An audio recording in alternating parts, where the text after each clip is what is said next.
but it is a huge, huge undertaking. And so we need financial support.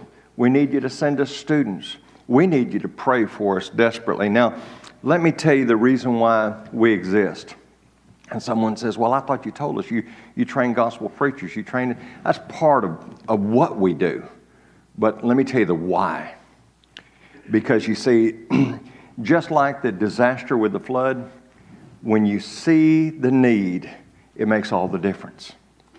We exist to challenge the status quo of our godless culture, changing lives now and for eternity through the gospel. Now, what do I mean by our godless culture, and what do I mean by the status quo? We got some significant problems in our culture. We really, really do. Think about the religious trends. Now, what's happening today is absolutely amazing. Back in 2022, and I don't know what the numbers, most recent numbers are, and I know we don't look to the Southern Baptists as our standard, but this just to show you what's happening culturally. Back in 2022, the Southern Baptists lost 500,000 members. 500,000 members just vanished. And they don't really know where they went. They think they're part of the fastest growing religious movement in the United States of America today. They're part of the N-O-N-E-S, nuns. They're nothing. They're nothing. Now, let me tell you what's really scary.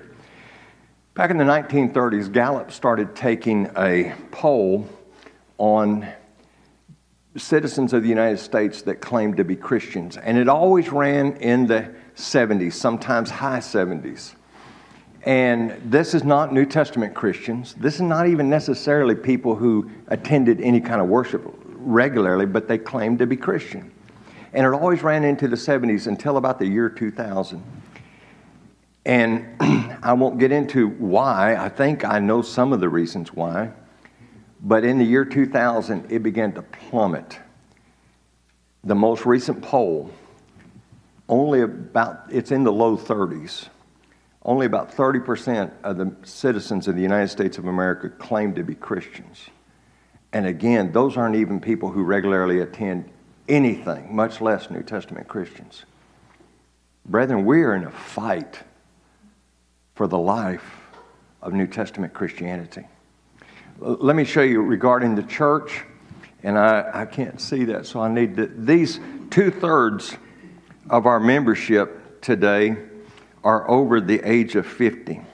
And so that kind of tells you we've got some work to do. We're aging out. Back about 50 years ago, one out of every 84 people that you met on the street were a member of the Church of Christ. Perhaps in areas like Manchester, Tennessee, Middle Tennessee was probably higher than that. I don't know, 1 out of 50, 1 out of 40. That's no longer the case. In the year 2021, it was 1 out of every 295 people. And if you live in some place, it's a lot less than that. And perhaps I'll have an opportunity to tell you about some of those places. For years, we've said we've had about 12,000 congregations. That is falling rapidly. And at the current rate, we're going to be down to about 3,000 congregations in the next 20 years. I heard Rob Whitaker say this just about a week ago at the Spiritual Sword Lectureship. Last year, one Church of Christ closed its doors every 3 days here in the United States of America. And these are congregations that at one time were thriving, 70, 80 members, and they just kept falling off. And unfortunately, what happens is we don't see the need. A lot of congregations, oh, it's no big deal. And let me tell you this. I was on the phone last night with a brother that called me up, concerned about a congregation in Banner Elk, North Carolina. We are doing all we can to keep that the school is to keep that congregation alive, keep it on life support, hoping that we can get to the point that that congregation can be re-energized. And we send up a student every week, and they're down to about 6 members, but it's a community where the Lord's church needs to be. But it's tough. When I left Abingdon, Virginia. I preached in Abingdon, Virginia for 26 years. I've been associated with Tri-City School of Preaching and Christian Development since its beginning in 2001 on a part-time basis. In 2022, I became the full-time director. I gave the elders there 1 year's notice. In July of 21, I said, I'll be leaving in 1 year to be the full-time director. I said, you won't have any problem finding a preacher. Your problem is going to be you're going to have a stack of resumes, and you're going to have to be prudent how you go through all these resumes. This is a congregation of 200, 4 great elders, able to support a man, involved in many good works. They got 4 resumes, and none of the 4 worked. None of the 4. Matter of fact, the 4 didn't even come for an interview. They wouldn't work. They had to go out and find a man. I left in July. They did not get a preacher until late December. That blew my mind. I was really shocked. I'm used to hearing stories from little congregations like Harrisburg, Illinois. Pre-COVID, they were about 70 members. Now they're about 30 members. And they've been looking for a preacher ever since COVID. And they can't find a preacher. They imposed on a retired man. And this is a story I hear over and over again. They imposed on a retired man, and he said, you don't understand. He's in his late 70s. He said, I can't, I'm not going to be able to work for you long term. They said, just please come. And, I commend him. He sold his property. He moved there, and he said, but you got to find a younger person. They can't find anybody that's interested in coming. They can support a man. They've got money in the bank. They can support a man. A great mission field there. No one's interested in going. I've got a good friend in Overton County. He retired. He's got health problems, retired. Got a call from a congregation he used to preach for. Please come back and preach for us. We cannot find a preacher. Brethren, we're in a fight for the life of New Testament Christianity here in the United States of America. When it comes to our membership, for years we've said we've had about 1.2 million. At the current projection, we're going to be down to around 300,000 in about 20 years. So we think about challenging the status quo, the religious trends. Think about what's happening culturally. The secularization of society, gender issues. I want you to think about something. And this really hit me here recently. I started preaching in 1979, and I feel old sometimes because of some of the things that are happening today. But it dawned on me, a lot of the things that are happening, it's just, if you can, just pretend you could get into a time machine and go back to the year 2014. 10 years, just 10 years. And if you went back 10 years and someone said, you're going to have men that claim to be women and compete in women's sports. Just 10 years ago, you would have said, no. I'm telling you what, the ungodly culture in which we live, it's pedal to the metal, and they're going as fast as they can. And unfortunately, and I'm not saying this about this congregation, I don't know you, but I'm telling you there's a lot of congregations, and I've been guilty of this, where we're sitting on the sidelines and we're watching them race by and we're saying, wow, that's really weird, isn't it? I'm telling you what, folks, we're facing some dangerous things. 10 years ago, 2014, we wouldn't have expected this. Rhonda and I took this picture over in Asheville. We went to an event over in Asheville at a big venue they have there, and I'd never seen anything like this before. All gender bathroom. Here's the bottom line.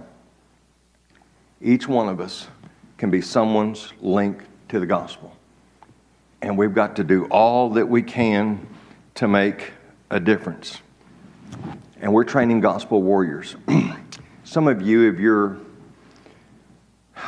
World War II students, you remember the horrors, studying about the horrors of the fall of Bataan and the horrible Bataan death march. Thousands of Filipino soldiers and American soldiers were taken captive. And the Japanese soldiers were brutal. And they fought as long as they could. And embedded on the island of Bataan was a reporter for United Press International. And one of the last lines that he was able to get wired out, dispatched out, he said, if you have any light, you better send it now. because the darkness is closing in. Brethren, I'm telling you this morning, we're in a fight. And if you want the Lord's church to be viable and active and strong in the United States of America for your grandchildren, for your great-grandchildren, if you have any light, you better send it now.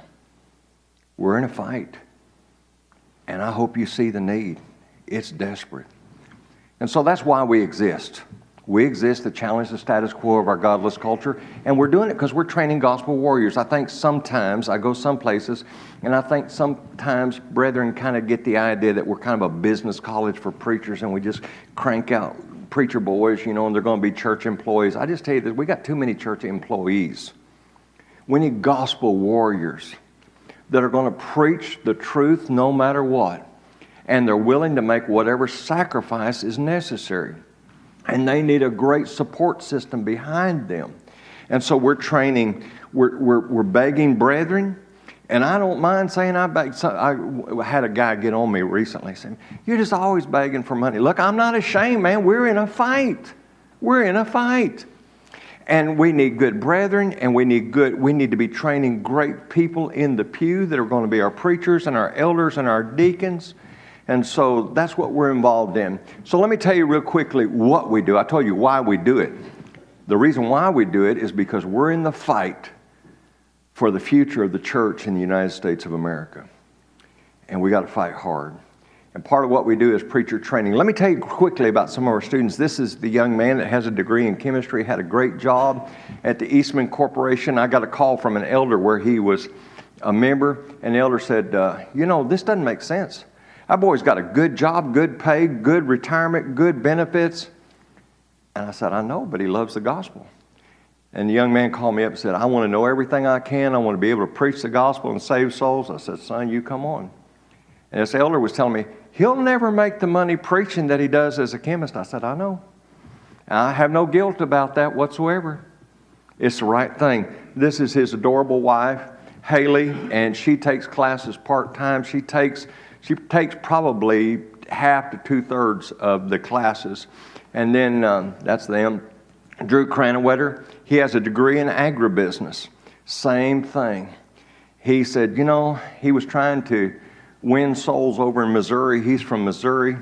And he kept running into problems. And he called me up. He looked at different schools, called me up, and he said, I just need to know more. I want to reach the lost. He said, the church is dying over here in Missouri. He said, but I keep running into these problems. I said, you come on, son. And doing a great job. Robert Taylor was not the Robert Taylor, but Robert E. Taylor. He was a Baptist preacher for 22 years. Through listening to our radio program, we have a live radio program that is broadcast from the campus of our school. We have a studio there. And he started studying, he started listening to other things, and he studied himself out of the Baptist church, and we talked, and I said, Robert, you need to come to school. He said, I'd love to come to school, but I'm too old. And I said, no, you're not too old. And he finished his second year. He's in his third year of apologetics, and the church at West Jefferson, North Carolina hired him, and he's going up there preaching for them on Sundays. When he finishes school, he'll move there and be their full-time preacher. This is Jacob Martin from Bedford, Virginia, great student. This is David Alley. He's a retired diesel mechanic. And he said, I've always wanted to be able to teach people one-on-one, teach them the gospel. He said, I don't think I'm preacher material. It so happens he's preaching today. He's preached a few times. And I tell you, he's just a sincere and down-to-earth. And he's preaching today in Shady Valley, Tennessee. This is Dennis and Rachel. Rachel takes a lot of the classes as well, and Dennis is preaching today as well. This is Nathan Tate. Nathan is an interesting case as well. Had a great job as an operating room technician. And he called me up and said, I want to come to school, but I don't think I can come to school. And I just let him talk. I said, well, okay, Nathan, we're here. And he called me back and talked. And I thought, what? Just keep calm. Finally, he called me back about 2 weeks before the beginning of the quarter last February. And he said, brother, all I can think about is preaching. All I can think about is getting the gospel out to the lost. And my wife said, Go ahead and do it. We'll figure out the finances somehow. And so he came, and we scrounged together a few bucks, but he didn't have much support, and his wife was supporting him, and now support's come in for him. And again, I had some people say, do you realize what you're asking this young man to do? I said, no, I think it's, that's where his heart is, and we need good soldiers out on the battlefield. This is one of our new students. We haven't got a good shot with him yet. This is Josh Harrison. He began in August. This is Wayne and Linda Smith. He's also retired, but said he's always wanted to be able to preach, and there's a great need for that. These are students that are beginning in February. We have 3 new students beginning in February. This is the Krause family. He's a deacon at the Myrtle Beach congregation in Myrtle Beach, South Carolina. And then this is Keith and Laura Logan. He is a member at the congregation in Damascus, Virginia. And the preacher in Damascus is 83, 84 years old, and he wants to retire. And Keith has a great ability. And so he went to Keith. He said, Keith, you need to go to school, and you need to come back here and preach. And so we're very excited about that. And this is Brian and Carissa Lehman, and they've got a little foster baby. We can't show you the picture of the foster baby, but they got a little foster baby right now. And Carissa has a job, and Brian is made the commitment to come in February, and we're very excited about them coming. This is Eddie Kraft teaching class. This is Wesley Simons teaching his Acts class, which is a very popular class. We try to focus not only on the academics, but we ask the question early on, if Jesus had a school of preaching, what would it look like? And we realized there is the academic side. There's the John 6 where he's talking about eating my flesh and drinking my blood, and people say, this is tough. There's some tough stuff. But there's also the times of association where they could just spend time with him and say, why do you teach in parables? Can you teach us how to pray? Did you know this, Lord? And so we try to mix it up, and we try to spend a lot of time with the students as well. This is a hot seat Tuesday. On Tuesdays, Wesley puts the students, he'll get 3 students or 2 students, and he puts them up front, and he takes a false position, and they have to refute it. I remember this, I think it was this particular time I took this picture. Drew and Justin were brand new students. I thought, oh, you're going to scare them to death, and they're going to be ready to quit and go home. I mean, he was putting the heat on them. And when it was over, they both said, man, we love this. This is great. And here's what we're trying to do. We want them to be prepared, and we want them to mess up while they're in school, so that when they get out, they'll be prepared for the battle. At least they'll know what they're facing. We recently had Rob Whitaker in to do an evangelism seminar. There he is in one of our classrooms. There we go. This is, we have a radio studio, and we have a video production studio. And one of the things that we do, we have a live radio program that emanates from the studios there, but we also have video production studio, and we help some of our, this is a particular program that we were helping a student from Kentucky produce that was airing on stations in Kentucky. Now they produce it we help them set up things so they can produce it at their congregation over in Kentucky. But we also produce things in that studio that can be used in various places. One of the things that we're doing there is we're recording all of Wesley Simons' classroom material. As a matter of fact, starting last year, we began recording every minute of every class every day.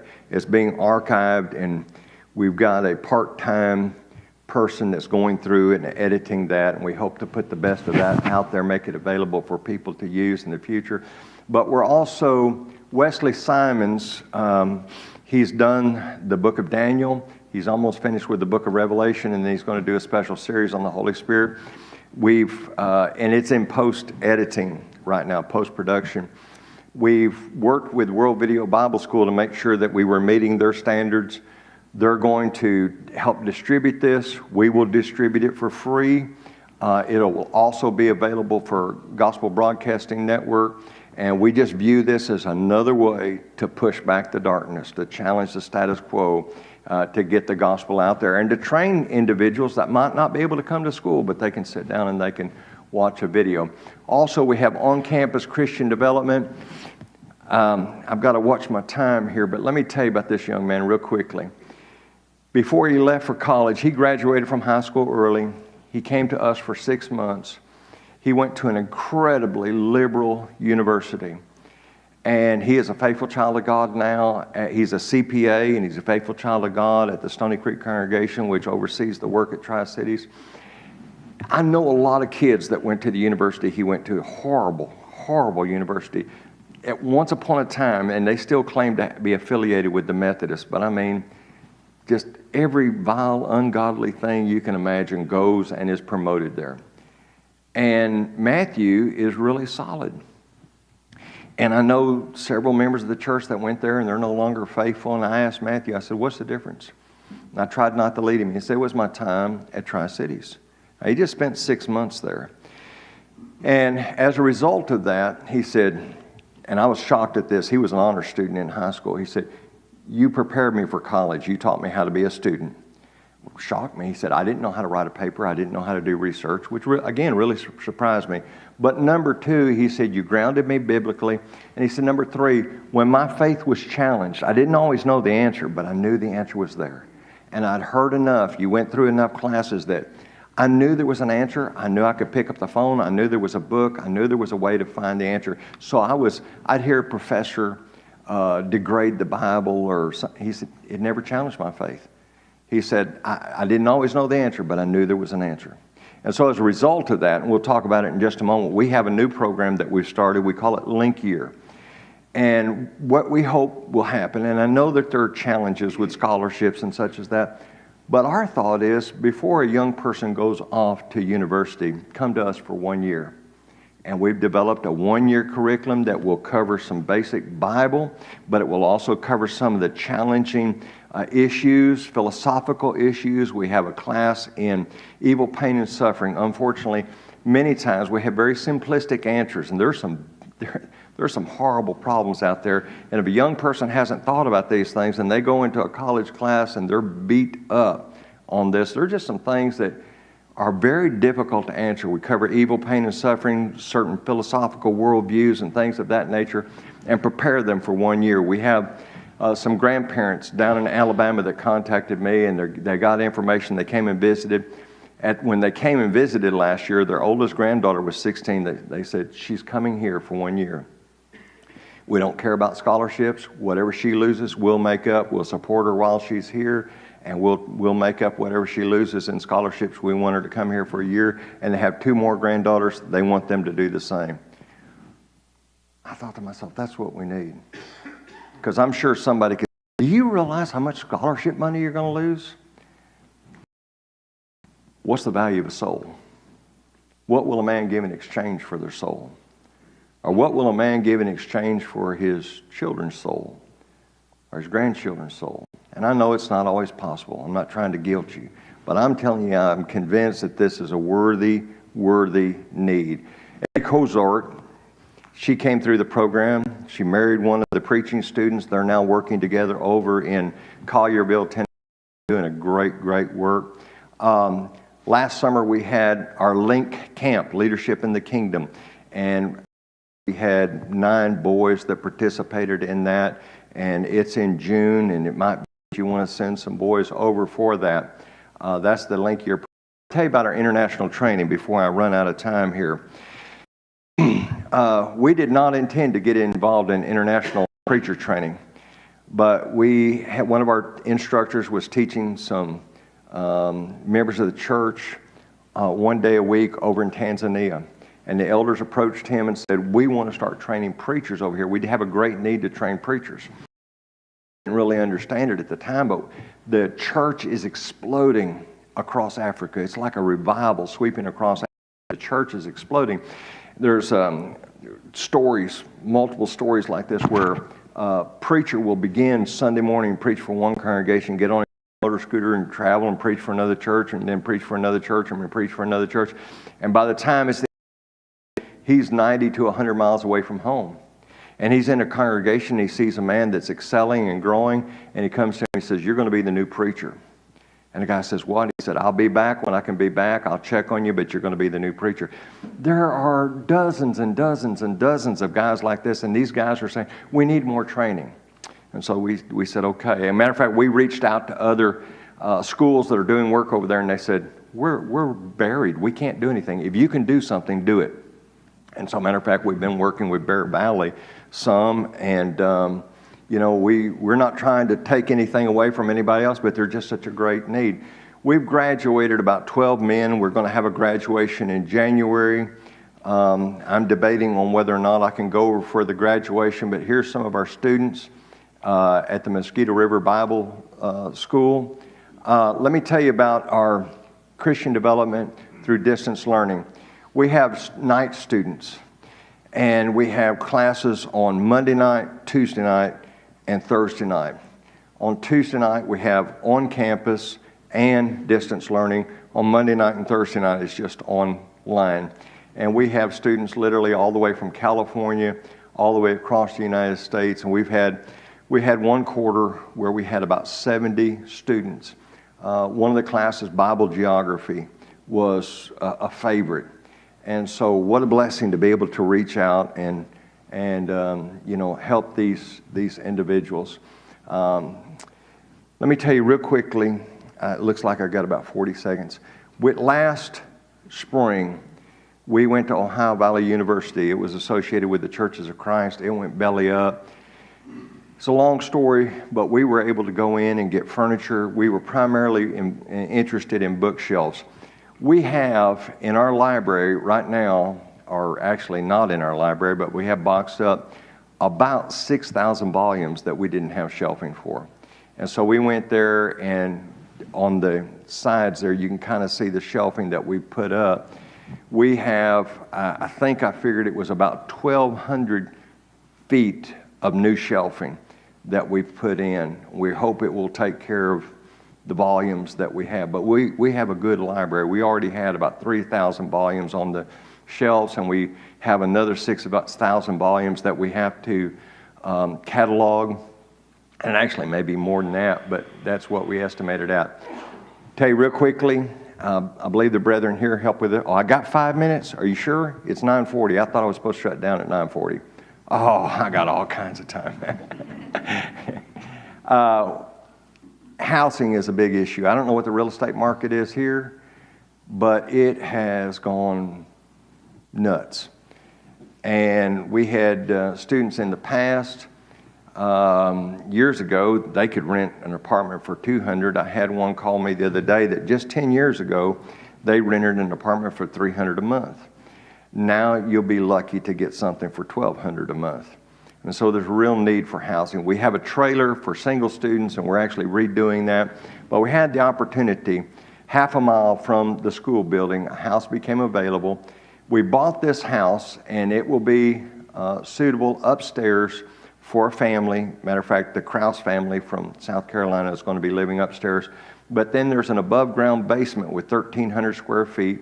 We're going to build 2 bathrooms. We're going to go outside the structure and build them and attach them to the building and have 2 bathrooms down there. And we'll be able to put at least 4 single students in the basement. And let me see if I can get a picture of the basement here. We'll be able to put 4 single students. We're going to have 4 rooms, make 4 rooms for single students, at least 4 rooms. And then over in the one corner, we're going to have a large room that will be available for visiting faculty. So if a faculty, somebody wants to drive up once a week, you know, maybe they live 2 or 3 hours away and they want to drive up there and teach 1 class a week, they can drive up the night before, spend the night, teach all day the next day, and then drive back home. And so we want to make that available for them as well, because there's a lot of great teachers out there. We hope someday to build some apartments, but this house will be a great relief valve for us. We bought that house for $310,000, and we'll be able to house a family plus 4 single students plus an instructor, a visiting instructor. And we looked at apartments, and we were coming in and it really weren't sure that this would cover everything, including site work and everything. Well, we were coming in at about $1.2 million for 6 units. And so it's very expensive to build right now, so we felt like we got a tremendous opportunity on that house. There's the shelving that we got from Ohio Valley and that we took down, and we're getting it set up in our library.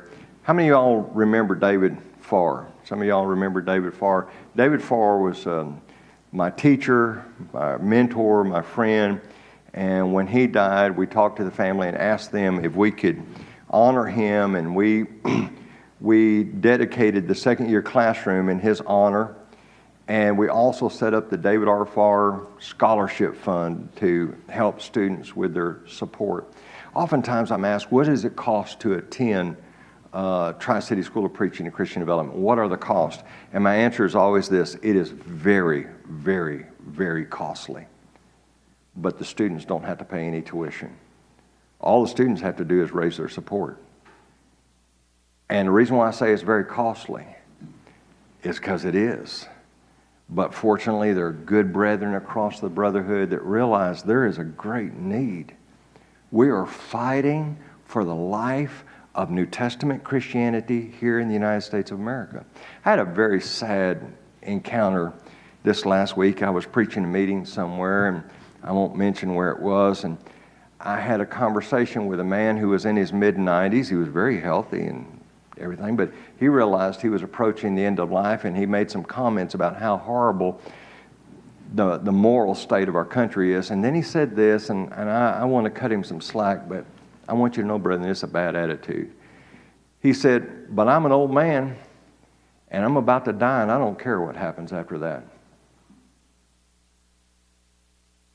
That's a horrible attitude. I pray almost every day, Lord, keep me alive long enough and healthy enough, and I include my wife in that because she makes just about every step I do. Keep us alive long enough and healthy enough to begin to turn the tide and to get the momentum going so that the next generation will have a fighting chance. And I just tell you, brethren, it requires everything we've got. Everything we got. There may be someone sitting here in this room that says, I never thought about being a preacher. There might be someone in here that's retired, and we need good, qualified people that can come and train. And one of our dreams is to be able to plant a team in some of these areas like Banner Elk, North Carolina, where we have maybe a retired couple and a welder and a school teacher and that have gone through training, and a preacher. The old days of taking a 25-year-old kid with a wife and a baby and throwing them out to the wolves and saying, go sick them. And then after a year, they're just worn out and discouraged and they quit. And we say, well, he just didn't have any commitment. That's not right. Thank you. Thank you so much for your gracious attention. And I'll stop there.